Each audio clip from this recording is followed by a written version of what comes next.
12명의 간병인이 장애가 있는 아들을 돌보다 포기한 후 돌아가자 백만장자는 이미 패닉 상태였습니다.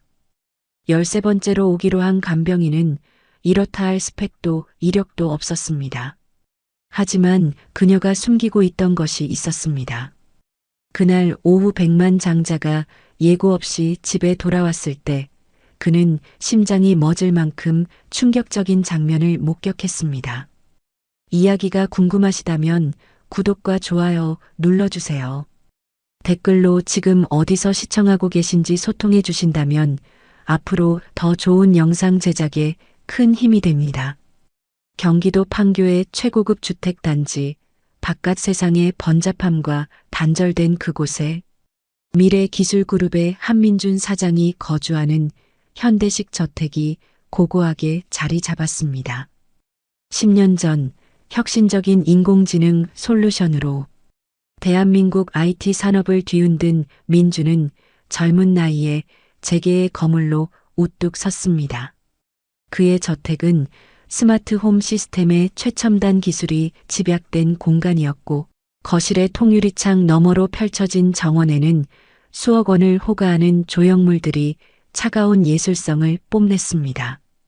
그러나 이 모든 부와 기술은 저택의 가장 깊숙한 곳, 9살 아들 서진이 머무는 방에 스며들지 못했습니다. 이 이야기는 겉보기에 완벽했던 이 성공의 성체가 사실은 말 못할 고독과 죄책감으로 가득 찬 왕국이었음을 조명하는 이야기입니다. 매일 새벽 저택의 두꺼운 방음벽을 뚫고 들려오는 서진의 괴로운 울음소리가 민준의 얕은 잠을 깨웠습니다. 서진은 태어날 때부터 중증 뇌성마비를 앓았습니다. 말을 하거나 스스로 움직일 수 없는 아이의 까만 눈동자는 세상의 모든 슬픔을 담고 있는 듯 했습니다. 민주는 알람이 울리기도 전에 깨어나 침대 모서리에 걸터 앉아 심장의 통증을 느꼈습니다. 아이의 고통을 위해서 그가 해줄 수 있는 것은 최고 수준의 의료진과 해외에서 공수한 첨단 치료 기구를 제공하는 것뿐이었습니다. 하지만 기계와 약물은 단 한 번도 서진의 눈빛에 따뜻한 생기를 불어넣지 못했습니다. 아침마다 아들의 방 문고리에 손을 얹고 잠시 머뭇거리다가 결국 무력함에 굴복하여 자신의 방으로 돌아가는 것이 그의 일상이었습니다. 성공 신화의 주인공인 그가 정작 자신의 아들에게는 다가가지 못하는 이방인에 불과했습니다. 민준의 아내이자 서진의 어머니는 서진을 낳을게 산모와 아이 중 하나를 선택해야 하는 절체절명의 순간에 아이를 살려주세요라는 마지막 말을 남기고 세상을 떠났습니다. 그날 이후 저택의 모든 화려한 가구와 고가의 예술품들은 영혼 없이 차가운 존재가 되었습니다. 서진의 어머니가 떠난 자리는 그 누구도 어떤 돈으로도 채울 수 없는 공허함이었습니다. 민주는 매일 아침 거실벽에 걸린 아내의 영정 사진 앞에서 묵묵히 기도했습니다. 그것은 그가 세상의 모든 것에 대해 카리스마 넘치는 지배자였지만 아내의 기억과 아들의 고통 앞에서는 한없이 무너지는 약한 인간임을 상기시키는 의식이었습니다. 사장님, 서진이가 또 아침 식사 시간 민준의 수족처럼 일해온 가정부 김 여사의 주름진 얼굴에는 깊은 근심이 가득했습니다. 김 여사는 민준의 아내가 살아있던 시절부터 저택을 지켜온 유일한 사람이었습니다. 그에 반해 간병인들은 마치 회전문 돌아가듯이 쉴 새 없이 바뀌었습니다. 서진이의 공허한 눈빛을 견디지 못하고 혹은 중증 장애 아동을 돌보는 엄청난 부담감에 굴복하여 하나둘 떠나갔습니다. 그날 새벽 서진을 돌보던 12번째 전문 간병인이 결국 사직서를 들고 현관에 서 있었습니다. 최신 간호학과를 우수한 성적으로 졸업한 재원이지만 서진의 예측할 수 없는 발작과 다친 마음에 무력감을 느끼고 포기한 것입니다. 죄송합니다. 서진이가 밤새 심한 발작을 일으키셨어요. 제가 할 수 있는 일이 없었습니다. 간병인은 고개를 깊이 숙이며 죄책감 어린 미소를 지었습니다. 민주는 더 이상 실망이나 분노를 느낄 기력조차 없었습니다. 12번의 실패는 그의 감각을 마비시켰습니다. 그는 조용히 손을 들어 그녀의 말을 막았습니다. 마치 계절의 변화처럼 익숙한 광경이 된 것입니다. 월급은 2배로 계좌에 넣어드리겠습니다. 택시 부를까요? 그의 목소리는 잔잔한 호수 같았지만 그 잔잔함은 오랜 절망 속에서 만들어진 단단한 체념이었습니다. 그는 자신의 비서실장인 현수에게 전화를 걸어 지시했습니다. 새 간병인을 구해줘. 이번에는 심리치료 경험이 있는 사람으로. 그리고 최신 신경과 전문의에게 연락해서 서진이 상태를 다시 봐달라고 해. 그는 새로운 희망을 걸어보지만 또 한 번의 실패가 기다리고 있을 것만 같은 불안감에 시달렸습니다. 민주는 사무실 창문 너머로 멀리 보이는 도심의 고층 빌딩들을 바라보며 씁쓸하게 중얼거렸습니다. 서진아, 아빠가 또 널 실망시켰구나. 그의 성공은 온 나라의 경제신문에 실릴 만큼 빛났지만 정작 자신의 가정에서는 단 한 뿐인 아들도 구원하지 못하는 무능한 아버지였습니다. 간병인이 떠날 때마다 그의 가슴 속에 깊어지는 것은 죄책감과 아내에 대한 미안함이었습니다. 그는 자신의 인생에서 가장 중요한 아들의 고통에 진정으로 다가가는 것을 끊임없이 외면하고 도망쳤습니다. 이 완벽한 저택에는 사랑과 웃음소리가 없었습니다. 민주는 무거운 발걸음을 옮기며 아들의 방이 있는 복도를 가로질렀습니다. 다음 간병인은 과연 이 차가운 저택에 온기를 가져다 줄 수 있을까요? 그는 간절히 바랐습니다. 민주는 자신의 서재에 앉아 12번째 간병인이 떠난 텅 빈 현관을 내려다보았습니다. 아침 햇살이 창을 통해 쏟아져 들어왔지만 그의 마음은 여전히 깊은 어둠 속에 갇혀 있었습니다.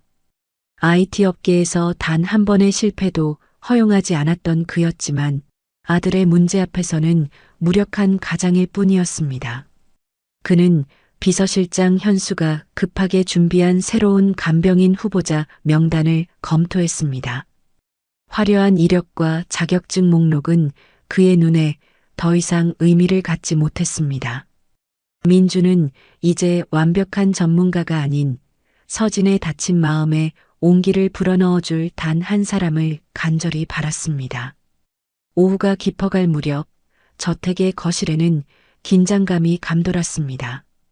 민주는 전통 가구와 고가 미술품으로 꾸며진 차가운 공간에서 한방차를 마시며 첫 번째 지원자를 맞이했습니다. 첫 번째 후보는 60대 중반의 관록 있는 여성이었습니다. 대학병원에서 수십 년간 특수 아동 간호를 담당했으며 심지어 해외 선진국의 최신 치료법까지 이수했다는 베테랑이었습니다. 그녀의 이력서는 완벽했으나 그녀의 눈은 단 한 번도 휠체어에 앉아 있는 서진에게 향하지 않았습니다. 마치 서진이 그 자리에 없는 투명한 존재인 것처럼 오직 민준에게만 전문적인 보고를 하듯이 말했습니다. 특수 아동 5명을 돌본 경험이 있습니다. 사장님, 서진이는 일반적인 뇌성마비 사례와는 조금 다릅니다. 발달 심리학적 접근과 인지행동 치료를 병행해야 합니다. 그녀는 서진을 서진이 아닌 하나의 사례 또는 문제로 취급하는 듯 했습니다. 민주는 답답함을 느꼈습니다. 아이의 상태를 논하면서 정작 아이를 외면하는 그녀의 모습은 그가 그동안 수많은 전문가들에게서 느꼈던 무감각함과 다르지 않았습니다. 서진은 이 모든 대화를 듣고 있었지만 정말 듣고 있는 건지 모를 눈빛으로 미동도 하지 않고 앉아 있었습니다. 두 번째 지원자는 젊고 활기찬 여성이었습니다. 최신 간호학 석사 학위를 가진 그녀는 현란한 전문 용어를 쏟아냈습니다. 서진이의 일일 운동 프로토콜은 어떻게 되나요? 사용 중인 약물에 대한 상세한 복약 지침과 인지, 자극 치료의 현재 단계는 어느 정도입니까? 질문은 전문적이었으나 그녀 역시 서진을 진심으로 대하는 듯한 따뜻함은 없었습니다. 민주는 문득 서진의 눈빛에서 느껴지는 희미한 슬픔을 포착했습니다. 서진이 마치 아빠, 저 사람들도 나를 병이나 문제로 봐요라고 말하는 듯한 느낌이었습니다. 민준의 가슴이 무거워졌습니다. 그는 서진이 이 모든 상황을 정확히 이해하고 있다는 것을 알고 있었습니다. 이 모든 면접은 시간 낭비처럼 느껴졌습니다. 그들은 진정으로 서진에게 관심을 가진 것이 아니라 오직 최고 수준의 월급과 재벌가의 이력을 원하는 듯 했습니다. 사장님, 나머지 한 분 남았는데 어떻게 할까요? 가정부 김 여사가 조심스럽게 물었습니다. 민주는 창밖을 바라보았습니다. 깊어가는 가을 햇살 아래 저택의 정원 단풍나무가 붉게 물들어 있었습니다. 시간은 계속 흐르는데 아들과의 관계는 여전히 제자리 걸음이었습니다. 아니요, 만나보도록 하겠습니다. 민준이 한숨을 쉬며 말했습니다. 그때 저택 앞 넓은 주차장에 낡고 작은 소형 국산 택시 한 대가 멈춰 섰습니다. 이전에 왔던 지원자들이 타고 온 고급 수입차들과는 극명하게 대비되는 모습이었습니다. 민주는 무심히 현관 쪽을 바라보았습니다. 사장님, 세 번째 지원자 오수연 씨가 도착했습니다. 김 여사의 보고에 민주는 작은 호기심이 생겼습니다. 오수연의 이력서는 그의 손에 들려 있었습니다. 서울 명문대 심리학과 졸업, 특수아동치료 3년 경력. 훌륭해 보였지만 종이 위의 자격증은 이제 그에게 어떤 의미도 부여하지 못했습니다. 들어오시라고 해. 민주는 차가운 표정을 유지하며 마지막 면접을 준비했습니다. 그는 이번에도 실망하리라 예상했지만 그의 가슴, 한 구석에서는 아직 꺼지지 않은 작은 희망의 불씨가 희미하게 타오르고 있었습니다. 오수연은 민준에게 예의 바르게 고개 숙여 인사를 건넨 후 곧바로 서진에게로 시선을 돌렸습니다. 다른 지원자들이 오직 한민준 사장에게만 집중했던 것과는 완전히 다른 행동이었습니다. 서진이 앉아있는 휠체어 앞에 조용히 무릎을 꿇고 그녀는 자신의 시선을 아이의 눈높이에 정확히 맞추었습니다. 안녕, 서진아. 오수연의 목소리는 과장되지 않고 따뜻했습니다. 내 이름은 수연이야. 만나서 정말 반가워. 서진은 몇 초 동안 낯선 그녀를 응시했습니다. 그리고 그 순간 민준이 수개월 동안 어쩌면 1년 넘게 보지 못했던 일이 일어났습니다. 서진이 아주 작게 그러나 분명히 눈을 깜빡였습니다. 그것은 단순한 반사가 아닌 명확한 의도를 담은 움직임이었습니다. 수연은 그 작은 반응을 놓치지 않았습니다. 그녀는 활짝 미소 지었습니다. 마치 둘만이 공유하는 비밀을 알아차린 듯한 환한 미소였습니다. 우리 잘 지낼 수 있을 것 같은데. 그녀는 그렇게 말하며 아이 옆에 자연스럽게 앉았습니다. 마치 이곳이 그녀의 지정된 자리인 것처럼 편안해 보였습니다. 민주는 가슴속에서 무언가가 뜨겁게 움직이는 것을 느꼈습니다. 그것이 오랜 절망 끝에 찾아온 희망인지 아니면 또 다른 실망을 향한 불안의 시작인지는 알 수 없었습니다. 민주는 이력서를 내려다보며 굳은 목소리로 물었습니다. 서울 명문대 심리학과를 졸업하셨더군요. 하지만 이전 직장 경력이 짧아 보입니다. 수연은 고개를 들지 않고 서진의 작은 손을 부드럽게 잡으며 대답했습니다. 네, 맞습니다. 하지만 학위보다 중요한 건 아이와 마음으로 소통하는 능력이라고 생각합니다. 그녀의 대답은 솔직했고 재벌가의 사장 앞에서 주눅 들지 않는 당당함이 있었습니다. 민준이 재차 물었습니다. 다른 지원자들은 인상적인 자격증과 경력을 가지고 있습니다만 당신은 민준이 말을 맺지 못하자 수연이 조용히 끼어들었습니다. 저는 자격증보다 마음을 가지고 왔습니다. 사장님. 서진이가 필요한 것은 또 다른 치료사가 아니라 친구입니다. 그리고 저는 제 동생을 통해 많은 것을 배웠습니다. 제 동생은 서진이와 비슷한 발달 장애를 앓다가 5년 전에 죽었습니다. 수연의 눈에는 거짓된 동정이나 과장된 전문성이 아닌 진짜 경험에서 우러나오는 깊은 슬픔과 진실함이 있었습니다. 민주는 그녀의 눈빛에서 깊은 진실을 읽었습니다. 아픔을 겪어본 사람만이 가질 수 있는 깊이였습니다.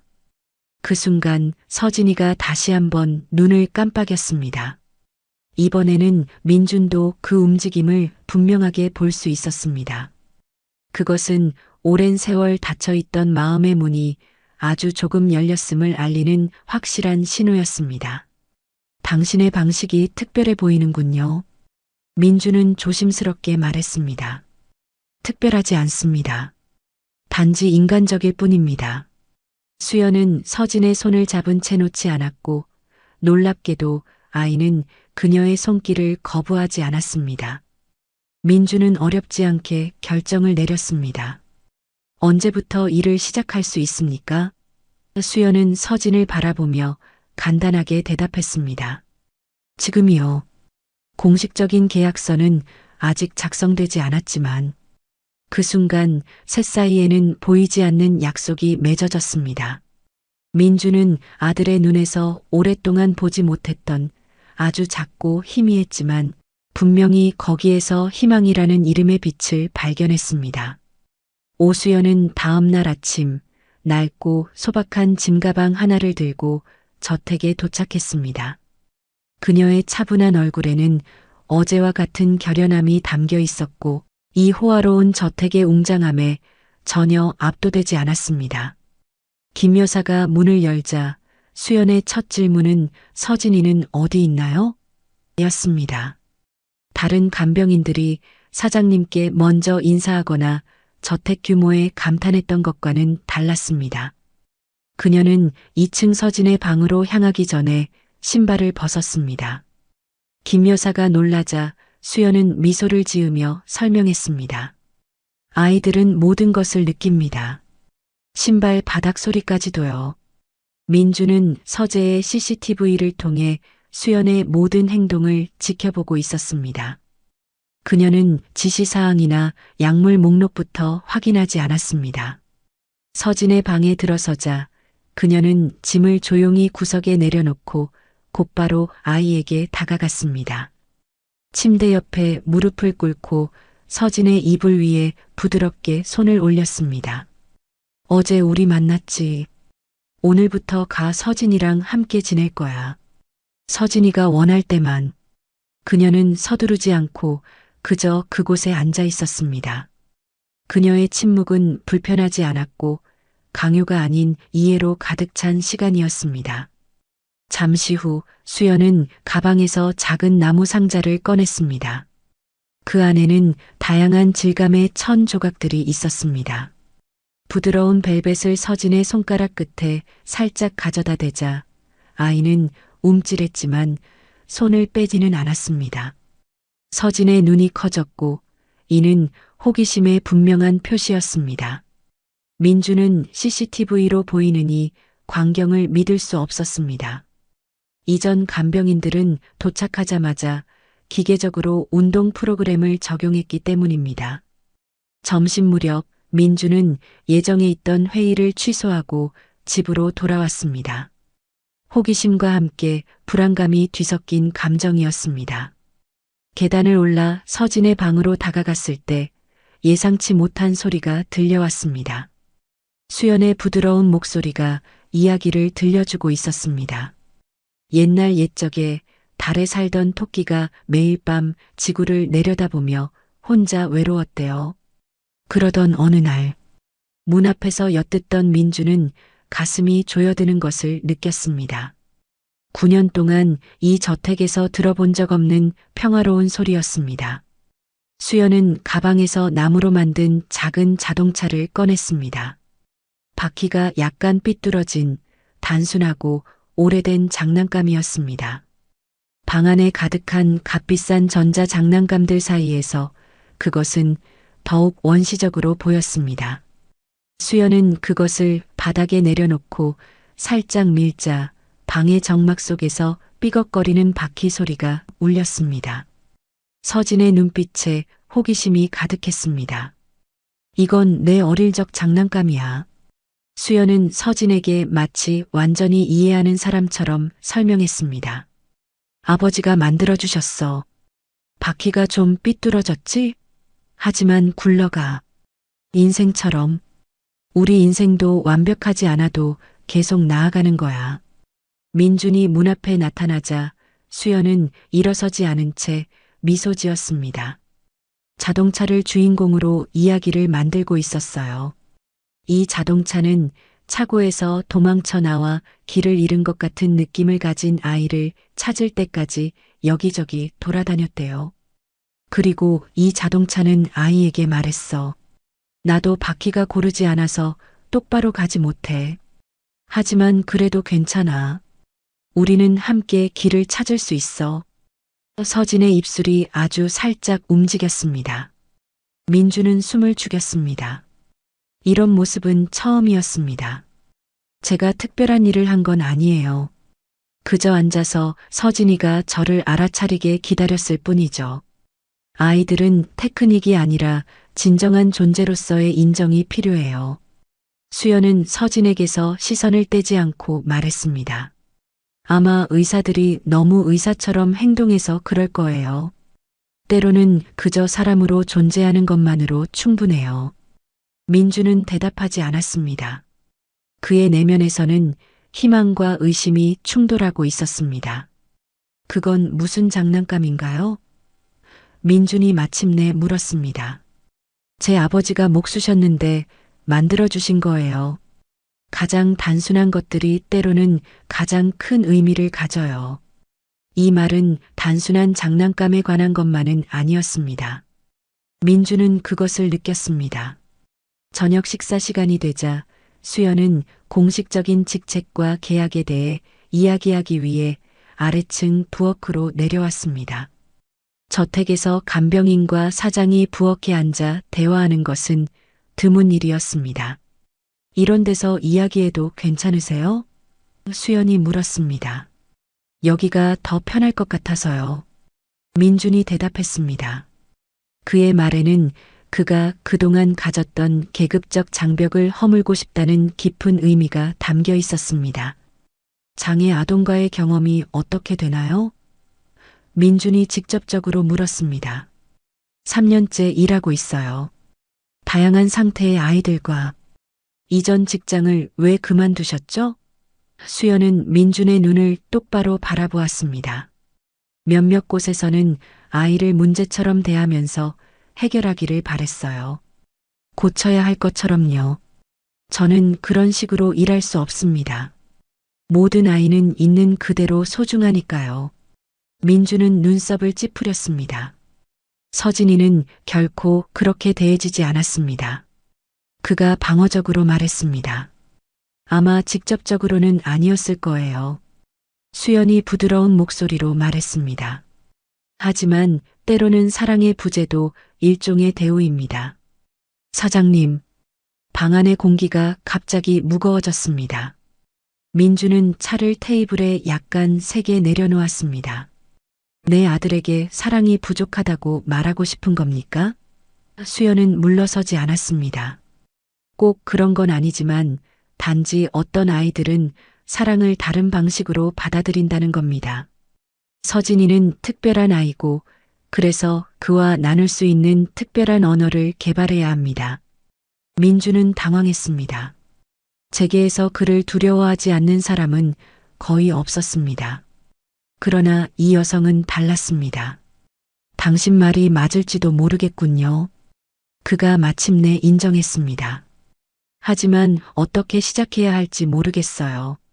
나는 너무 서진이가 멀리 있는 것 같아요. 멀리 있는 게 아니라 다른 방식으로 여기 있는 거예요. 세상의 모든 고급 장난감보다 진심 어린 접근이 더 중요합니다. 민주는 서류를 살펴보았지만 여전히 그의 마음속에는 불편함과 함께 새로운 희망이 공존했습니다. 그럼 저도 배울 수 있을까요? 서진이의 언어를.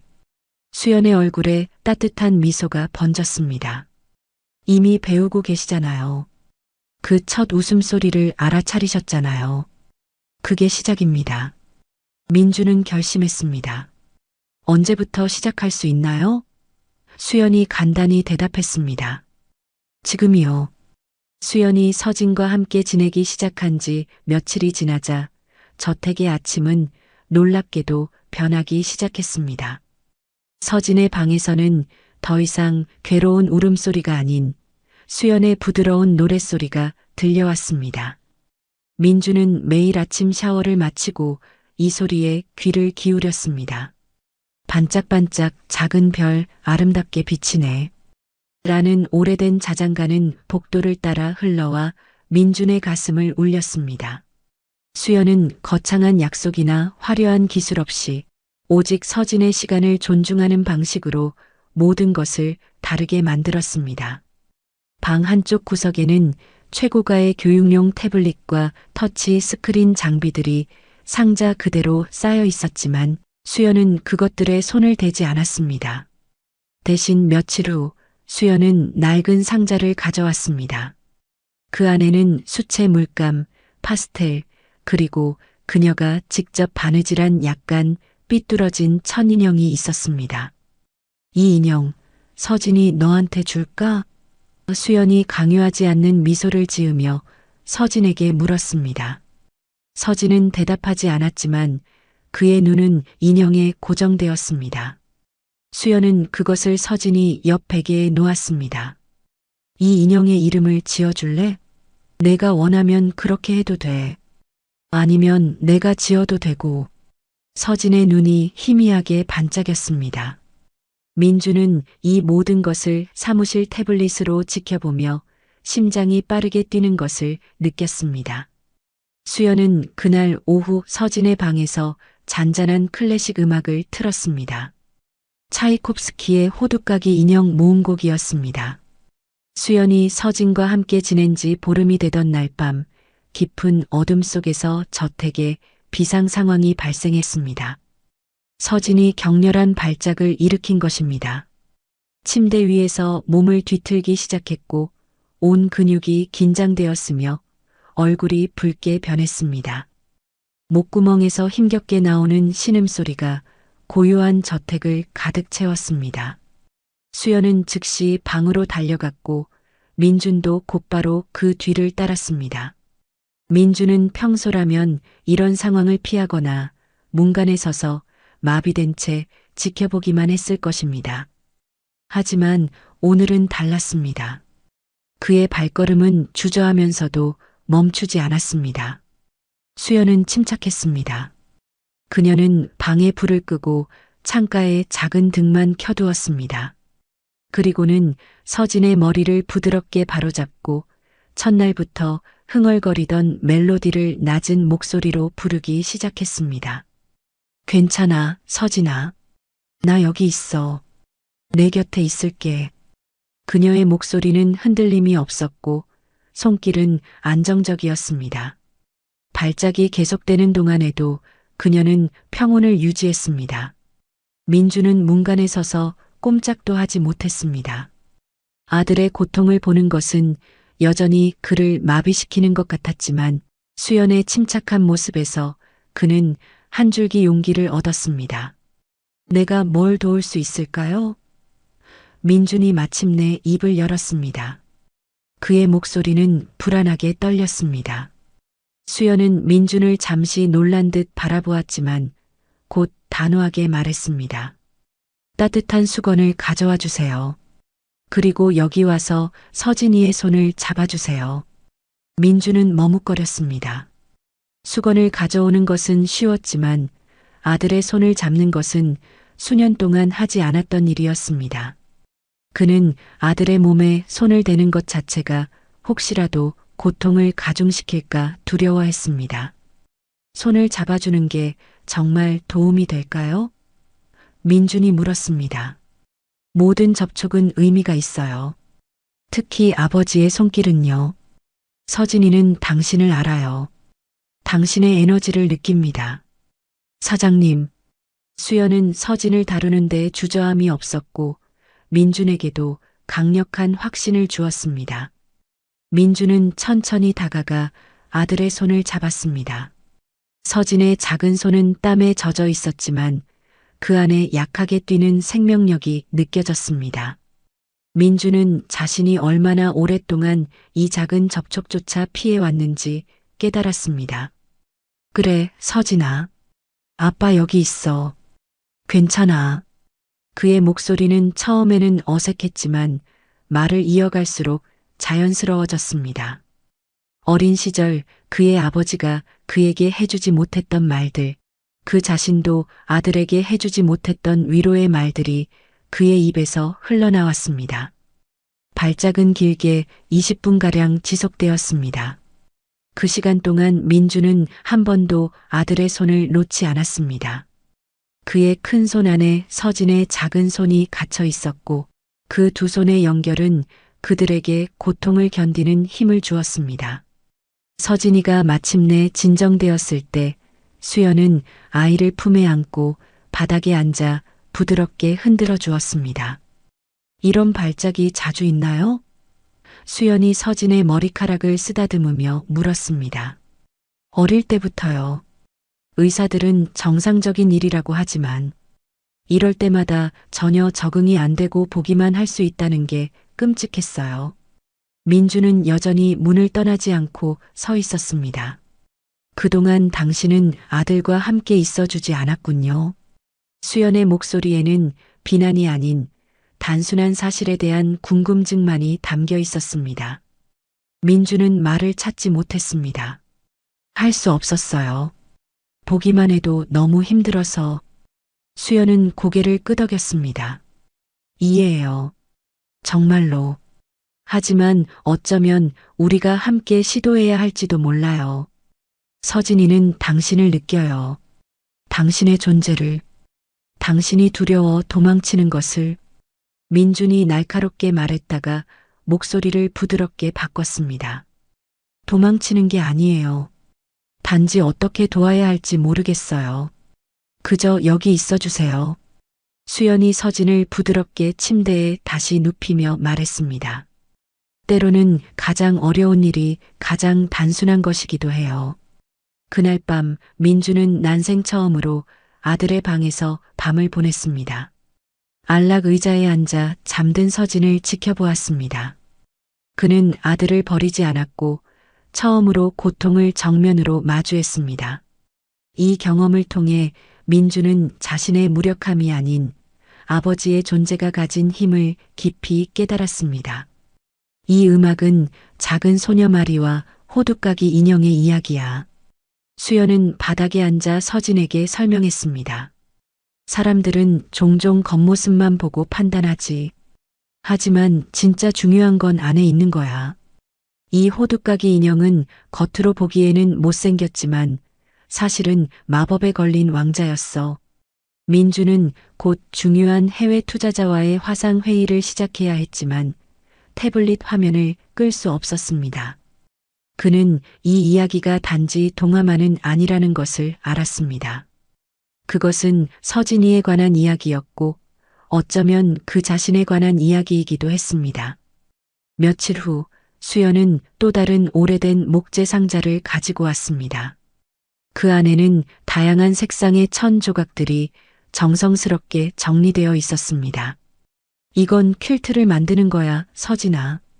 여러 천 조각을 이어 붙여서 하나의 큰 담요를 만드는 거지. 각각의 조각들은 그 자체로는 작고 불완전해 보이지만 함께 모이면 아름다운 무언가를 만들어내지. 수연은 서진의 손을 부드럽게 잡고 천 위에 올려놓았습니다. 아이의 손가락이 천 위에서 미세하게 움직였습니다. 느껴지니? 이건 인생과 같아. 바로 그 순간 민준이 조용히 방에 들어섰습니다. 그는 문간에 서서 지켜보았습니다. 수연은 서진과 함께 바닥에 앉아 인사를 하려고 일어서지 않았습니다. 오늘은 우리가 같이 문의를 정해볼까? 내가 좋아하는 천조각을 골라볼래? 서진의 눈이 밝은 푸른색 천조각에 머물렀습니다. 아주 작은 신호였지만 수연은 즉시 알아차렸습니다. 파란색이 좋구나. 좋은 선택이야. 파란색은 하늘과 바다의 색이지. 자유와 평화를 상징해. 민주는 숨을 죽였습니다. 아들이 어떤 선택을 했다는 개념 자체가 그를 놀라게 했습니다. 수연 씨, 민준이 마침내 입을 열었습니다. 서진이가 선택을 했어요? 정말 그런 거예요? 수연이 확신에 찬 목소리로 말했습니다. 네, 진짜 서진이의 선택이었어요. 서진이는 우리가 생각하는 것보다 훨씬 더 많이 이해하고 느끼고 원합니다. 단지 표현하는 방식이 다를 뿐이죠. 민주는 조심스럽게 물었습니다. 저도 참여할 수 있을까요? 수연의 얼굴에 따뜻한 미소가 번졌습니다. 물론이죠. 서진이도 좋아할 거예요. 민주는 아들 옆에 조심스럽게 무릎을 꿇고 앉았습니다. 고급 정장을 입은 IT 기업의 사장이 바닥에 앉아 천조각을 만지는 모습은 어색했지만 그 순간 그는 단지 아들을 사랑하는 아버지일 뿐이었습니다. 파란색이 마음에 드는구나. 민준이 떨리는 목소리로 말했습니다. 나도 파란색을 좋아해. 내 엄마도 좋아했단다. 서진의 눈이 아버지를 향했습니다. 짧은 순간 눈빛 속에서 무언가 교환되었습니다. 교감의 다리가 놓이는 순간이었습니다. 저녁 식사 시간이 되자 민주는 평소처럼 서재에서 홀로 식사를 하는 대신 서진의 방으로 올라왔습니다. 괜찮다면 오늘은 아들과 함께 식사하고 싶습니다. 수연은 놀란 기색 없이 고개를 끄덕였습니다. 방 한쪽에 놓인 작은 식탁에는 전통 한식이 정갈하게 차려져 있었습니다. 매일 이렇게 식사하나요? 민준이 물었습니다. 네. 함께 먹는 것은 중요해요. 서진이도 가족의 일부임을 느끼게 해주니까요. 민주는 자신이 얼마나 많은 식사를 아들 없이 해왔는지 생각했습니다. 수연은 서진이의 식사를 부드럽게 갈아먹기 쉽게 만들었지만 그들이 먹는 것과 같은 재료로 만들었습니다. 서진이도 함께 식사하는 사람들과 같은 맛을 경험해야 해요. 음식의 즐거움을 느낄 권리가 있으니까요. 민주는 서진의 식사가 그동안 영양사가 짜준 메뉴를 간병인들이 기계적으로 먹였다는 것을 깨달았습니다. 수연의 말대로라면 서진이는 그동안 항상 혼자서 밥을 먹었던 것입니다. 자, 서진아, 오늘은 된장찌개야. 내가 좋아하는 거지? 수연이 말했습니다. 민주는 놀랐습니다. 서진이가 된장찌개를 좋아한다고요? 네. 향을 맡을 때 표정이 달라져요.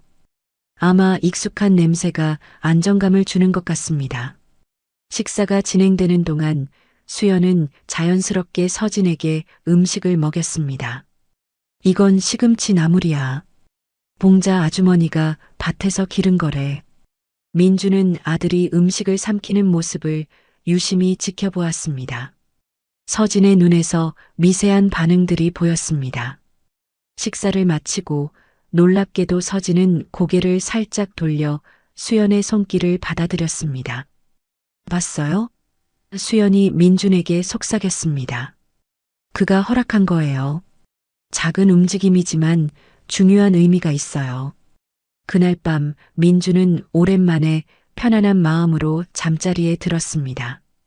그는 서재로 내려가 조용히 수연을 불렀습니다. 수연 씨에 대해 더 알고 싶습니다.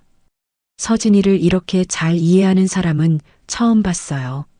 수연은 차를 받아들며 잠시 침묵했습니다.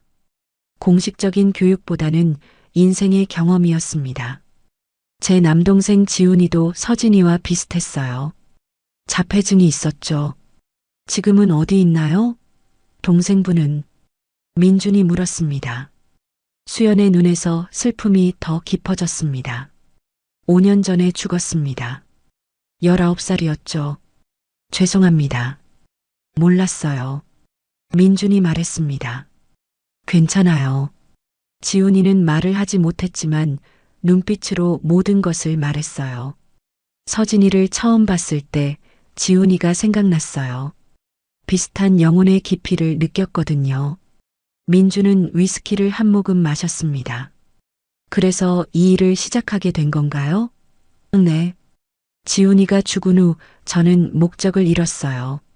대학에서 심리학을 공부했지만 진짜 이해는 책에서 오는 게 아니라 마음으로 듣는 법을 배우는 데서 온다는 걸 깨달았죠. 지훈이는 음악을 좋아했어요.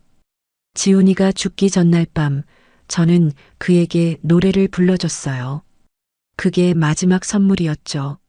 민주는 수연의 이야기에서 자신의 모습을 보았습니다. 비슷한 고통, 비슷한 무력감. 하지만 그녀는 그 아픔을 승화시켰습니다. 당신의 이력서에는 이런 내용이 없었어요. 민준이 말했습니다. 이력서에 쓸 수 있는 것들이 있고 그렇지 않은 것들이 있죠. 아픔을 통해 배운 이력서, 항목은 없으니까요. 그들은 밤늦도록 이야기를 나누었고 그 이해를 통해 서진에게 다가갈 수 있는 다리를 함께 만들고 있었습니다. 발작의 밤 이후 저택의 일상은 근본적으로 변하기 시작했습니다. 민주는 매일 아침 서진의 방에 들르는 습관을 들였습니다. 서진아, 좋은 아침. 아빠 회사 다녀올게. 단순한 인사였지만 그는 그 말을 하는 동안 아들의 눈을 바라보는 법을 배웠습니다. 처음에는 어색했지만 날이 갈수록 그 시선은 자연스러워졌고 민주는 서진의 미세한 반응들을 읽어낼 수 있게 되었습니다. 수연은 이런 변화를 조용히 지켜보았습니다. 그녀는 어떤 것도 지시하거나 요구하지 않고 그저 민준이 스스로 아들에게 다가가기를 기다렸습니다. 수연이 온 지 한 달이 되자 서진의 방에서는 밤중 울음소리가 완전히 사라졌습니다. 민주는 이 변화를 깨닫고 놀라움을 금치 못했습니다. 그는 이제 퇴근 후 곧바로 아들의 방으로 향했고 서진과 함께 지압요법을 진행했습니다. 수연은 민준에게 옛 한의학 명인에게 배운 전통 치료법을 가르쳐 주었습니다. 이렇게 원을 그리듯이 문지르세요. 사랑하는 마음으로요. 민준의 크고 단단한 손이 서진의 작은 손바닥 위에서 조심스럽게 움직일 때 서진의 눈은 아버지의 얼굴에 고정되었습니다. 그들의 시선이 마주칠 때마다 민주는 말로 설명할 수 없는 따뜻함과 무언가 아들과 연결된 것 같은 감정을 느꼈습니다. 어느 날 오후 수연은 서진에게 공룡에 관한 화려한 그림책을 보여주고 있었습니다. 민주는 중요한 중역회의에 참석해야 했지만 회의를 미루고 서재에서 태블릿을 통해 이 모습을 지켜보고 있었습니다. 수연이 공룡의 왕인 티라노사우루스를 보여주었을 때 서진은 아무 반응이 없었습니다. 수연은 페이지를 계속 넘겼습니다. 스테고사우루스, 브라키오사우루스, 그리고 마침내 트리케라톱스 그림이 펼쳐졌습니다. 뿔이 3개 달린 이 공룡의 그림을 보자마자 서진의 입에서 짧고 쉰 듯한 소리가 터져 나왔습니다. 푸, 후. 그것은 부정할 수 없는 웃음소리였습니다. 수연은 움직임을 멈췄습니다. 그녀의 눈가에 눈물이 맺혔지만 그녀는 흘리지 않았습니다. 들었어. 고마워, 서진아. 그녀가 서진의 손 위에 자신의 손을 올려놓고 속삭였습니다. 태블릿으로 이 장면을 지켜보던 민주는 영상을 멈추고 되감기에서 그 소리를 다시 들었습니다. 작고 억제된 소리였지만 분명히 아들의 웃음이었습니다. 민주는 태블릿을 내려놓고 창밖을 내다보았습니다. 그의 발 아래 펼쳐진 도시와 거대한 IT 기업들의 건물들. 그곳은 그의 제국이었습니다. 그러나 이 모든 권력 한가운데서 이렇게 무력하게 느껴지는 것이 이상했습니다. 민주는 재빨리 비서실장 현수를 불렀습니다. 대기업 연합회 회의가 시작됩니다.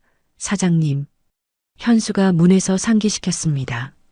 민주는 갑자기 말했습니다. 취소해. 당장 취소해. 자신도 놀라면서 그는 단호하게 외쳤습니다. 집에 가야 해. 저택에 도착했을 때 그는 곧바로 서진의 방으로 향했습니다. 수연과 서진은 바닥에 앉아 색깔돌을 줄지어 놓고 있었습니다. 아까 서진이가 웃은 거 맞죠? 민준이 물었습니다. 수연은 미소 지었습니다. 트리케라톱스 그림을 보고요. 서진이가 공룡을 좋아하는 것 같아요. 민주는 깊은 숨을 들이마시고 조심스럽게 그들 옆에 무릎을 꿇었습니다. 구겨지는 맞춤 양복은 더 이상 신경 쓰이지 않았습니다. 수연은 공룡책을 가져왔고 민주는 천천히 페이지를 넘기기 시작했습니다. 이건 티라노사우루스래. 무서운 공룡이지. 민준이 떨리는 목소리로 말했습니다. 서진은 아무 반응이 없었습니다. 민주는 페이지를 계속 넘겨 트리케라톱스를 펼쳤습니다. 이건 트리케라톱스구나. 뿔이 3개 있는 공룡이야. 서진의 입술이 미세하게 움직였고 다시 작은 소리가 나왔습니다. 푹. 민준의 눈에 뜨거운 눈물이 고였습니다. 그는 재빨리 눈물을 감추려 얼굴을 돌렸지만 수연은 이미 보았습니다. 괜찮아요. 우셔도 돼요. 이건 기쁨의 순간이니까요. 수연의 부드러운 목소리가 민준의 가슴을 후벼 팠습니다. 민준은 마지막으로 울었던 때가 언제인지 기억조차 나지 않았습니다. 그는 감정을 표현하지 않도록 배웠고 강함은 침묵과 자기 통제에 있다고 믿었습니다. 하지만 지금 그의 아들 앞에서 그는 마침내 그 단단한 가면을 벗어 던졌습니다. 한 방울의 눈물이 그의 뺨을 타고 흘러내렸습니다. 그의 어깨가 격렬하게 들썩였습니다. 고마워, 서진아. 아빠에게 웃어줘서 고마워. 그가 목이 맨 채 속삭였습니다. 그 순간 서진의 눈이 아버지의 눈과 마주쳤습니다. 깊은 시선의 교감이었습니다. 짧았지만 분명했습니다. 오랫동안 닫혀있던 마음의 문이 완전히 열린 순간이었습니다. 수연은 조용히 자리에서 일어났습니다. 잠시 차가지러 다녀올게요. 그녀는 아버지와 아들에게 필요한 둘만의 시간임을 알았습니다. 문을 닫으며 그녀는 미소를 지었습니다.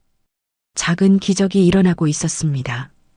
이 순간 민주는 아들에게 진정한 아버지가 되었고 서진은 아버지를 세상에서 가장 사랑하는 사람으로 받아들였습니다. 서진이 웃음을 터뜨린 극적인 순간 이후 수연과 민준의 노력은 더욱 결실을 맺기 시작했습니다. 수연이 온 지 1달 반이 되던 날 민준은 정기 검진을 위해 서울 명문대 병원 신경과 팀을 저택으로 불렀습니다. 김민우 교수를 필두로 한 의료진은 여전히 의례적이고 경직된 태도였습니다. 민주는 그들을 곧바로 서진의 방으로 안내했습니다. 오늘은 서진이가 가장 편안함을 느끼는 공간에서 검진했으면 합니다. 김 교수는 의아했지만 사장의 지시를 따랐습니다. 수연은 김 교수에게 서진의 상태를 설명해 줄 것을 요청했습니다. 교수님, 먼저 서진이에게 무슨 일이 일어날지 설명해 주시겠어요? 그가 알아야 합니다. 김 교수는 놀랐습니다. 그는 보통 보호자에게만 이야기했기 때문입니다. 하지만 김 교수는 서진에게 몸을 낮추어 설명했습니다. 서진아, 오늘 너의 건강 상태를 확인하러 왔단다. 몇 가지 간단한 검사를 할 거야. 괜찮겠니? 놀랍게도 서진은 눈을 명확하게 깜빡여 동의를 표시했습니다. 검진이 진행되는 동안 김 교수와 팀원들은 점점 더 놀라움을 감추지 못했습니다. 서진의 근육 긴장도가 이전보다 눈에 띄게 개선되었고 시각적 자극에 대한 반응도 분명히 향상되었습니다. 이게 어떻게 된 일입니까? 마침내 김 교수가 물었습니다. 6개월 전과 비교해 상당한 변화가 있습니다. 민주는 수연을 바라보았습니다. 수연이 고개를 끄덕이자 민주는 그동안의 한의학 치료와 매일의 지압요법 그리고 정서적 교류에 대해 설명했습니다. 김 교수의 표정은 굳어졌습니다. 그런 비과학적인 방법에 의존하시다니 유감입니다. 최신 약물 치료와 물리 치료가 더 효과적일 텐데요. 민주는 차분하게 대답했습니다. 결과가 말해주고 있지 않습니까? 교수님의 과학적 방법으로는 9년간 변화가 없었습니다. 하지만 지금은 다릅니다. 우리는 지금 방식을 유지할 겁니다. 효과가 있으니까요. 방 안에는 긴장감이 감돌았습니다. 김 교수는 더 이상 반박하지 못하고 임상 기록의 변화를 기록해 두겠습니다. 다음 검진은 3달 후로 앞당기는 게 좋겠군요. 라고 말했습니다. 의사들이 떠난 후 민주는 기쁨을 감추지 못했습니다. 들었어요? 변화가 있대요. 수연은 미소 지었습니다. 우리는 이미 알고 있었잖아요. 중요한 건 테스트 결과가 아니라 서진이의 행복이에요. 김 교수의 방문 후 민주는 특별한 제안을 했습니다. 서진이를 바다에 데려가고 싶어요. 수연은 미소를 지었습니다. 멋진 생각이에요. 새로운 환경은 서진이에게 좋은 자극이 될 거예요. 계획은 빠르게 진행되었습니다. 민주는 비서실장 현수에게 지시했습니다. 울산공단의 대형 IT 프로젝트 계약건 협상을 하루 미뤄. 오늘은 가족과 함께 보낼 거야. 가족이라는 단어가 현수의 귀에는 낯설게 들렸습니다. 민준이 그런 표현을 쓰는 것은 처음이었습니다. 토요일 아침 해가 뜨기 시작할 무렵 그들은 출발했습니다. 민주는 서진의 특수 휠체어가 들어갈 수 있는 편안한 미니밴을 직접 운전했습니다. 서진아, 오늘은 바다에 가는 날이야. 수연이 서진의 옷을 입히며 설명했습니다. 파도 소리도 듣고 바다 냄새도 맡을 수 있을 거야. 울산에서 1시간 거리에 있는 조용하고 한적한 해변에 도착했습니다. 민주는 서진의 휠체어를 데크 위로 조심스럽게 밀었습니다. 서진의 눈은 끝없이 펼쳐진 푸른 바다를 향했습니다. 민주는 아들의 귓가에 속삭였습니다. 서진아, 아빠는 내가 태어났을 때 세상에서 가장 위대한 사람이 되기를 바랐어. 하지만 이제 알았어. 민준의 목소리가 떨렸습니다. 내가 이미 위대하다는 걸. 그냥 내가 너라는 것만으로도 충분히 위대해. 수연은 서진의 손가락이 파도의 리듬에 맞춰 미세하게 움직이는 것을 민준에게 보여주었습니다. 민준은 아들의 손을 잡고 어릴 적 자신의 아버지에게 들었던 고기잡이 이야기를 들려주었습니다. 점심시간이 되자 수연은 직접 만든 김밥과 유부초밥 그리고 서진을 위한 특별한 전복죽을 꺼냈습니다. 민주는 오랜만에 손으로 직접 만든 김밥과 따뜻한 음식을 먹었습니다. 정말 맛있네요. 그가 진심으로 말했습니다. 바다에서의 하루는 짧게 느껴졌고 해가 서서히 기울기 시작했습니다. 민주는 차에 오르기 전 문득 깨달았습니다. 이것이 바로 가족이라는 것을. 그동안 그가 그토록 추구했던 성공과 권력은 이 단순한 행복에 비하면 아무것도 아니었습니다. 오늘 이야기를 끝까지 들어주셔서 감사합니다. 영상 보시고 느끼신 감정, 댓글로 함께 나눠주세요. 여러분의 한마디가 누군가에겐 큰 위로가 될 수 있습니다. 영상이 마음에 드셨다면 구독과 좋아요로 응원 부탁드립니다.